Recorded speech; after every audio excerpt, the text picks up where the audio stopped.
situohet kuvendi dhe si që tha dhe zoti Basha, të procedohet edhe me Severin. Çka ndryshoj?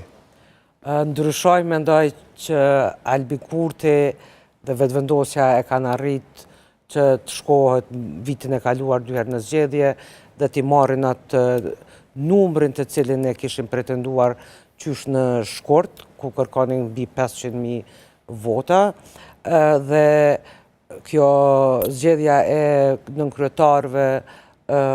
nënkryetarëve të parlamentit ka qenë një tradit edhe kushtetuta e ka pa edhe reguloret, mirë po ata insistanin që nuk e ndonë nënkryetarin e minoritetit serb nga të tjerët, që po del që ishte krejt një strategji e planifikuar që të shkohet 2 herë në zgjedhje. Po më vjen mirë që... Po tash ju po thoni që e kanë arritur rezultatin që e kanë synuar, tash më s'ka problem. Por e patëm ndërkohë edhe aktgjykimin e gjykatës kushtetuese që cartësoi këtë situatë. Po, ajo aktgjykimi e gjykatës kushtetuese erdhi më vonë, sepse vetë Albin Kurti para atij aktgjykimi pa të deklaruar në media se Lista Serbe është parti në Republikën e Kosovës. Domethënë, qysh atëherë filloi një farë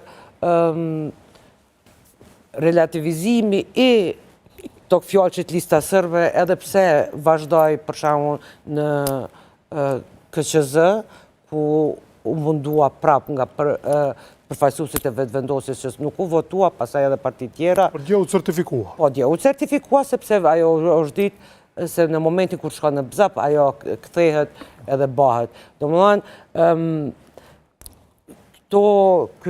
që një vjet është çdo vonesë, edhe këtu madje edhe në studion e juaj, që në fillim është thënë që Albin Kurti nuk ishte interesuar ta bëjë qeverinë. Kjo faktikisht edhe po e vërteton me vendimin që e pas kanë marrë sot për... Nesër a besoni ose nesër, pas nesër që votohet edhe qeveria? Po sigurisht se votat i kanë votat që ju nevojitën për me ba edhe qeverin, ta shohim a do të mbërrin nesër mrama, apo pas nesër në mëngjes. Zot Sejdiu, çka ndryshoi, po ju pyes edhe ju, tash është e arriti Kurti atë që ka synuar nga fillimi, që ai të marrë votat që ka dashur dhe gjithçka pastaj është në rregull, apo është vetëm që kemi një aktgjykim të prerë të gjykatës kushtetuese dhe lëvizja vetëvendosje, siç e tha edhe zoti Konjufca zatën sot, gjithnjë i ka respektuar aktgjykimin të gjykatës kushtetuese. Disa gjëra që janë me rëndësi e para,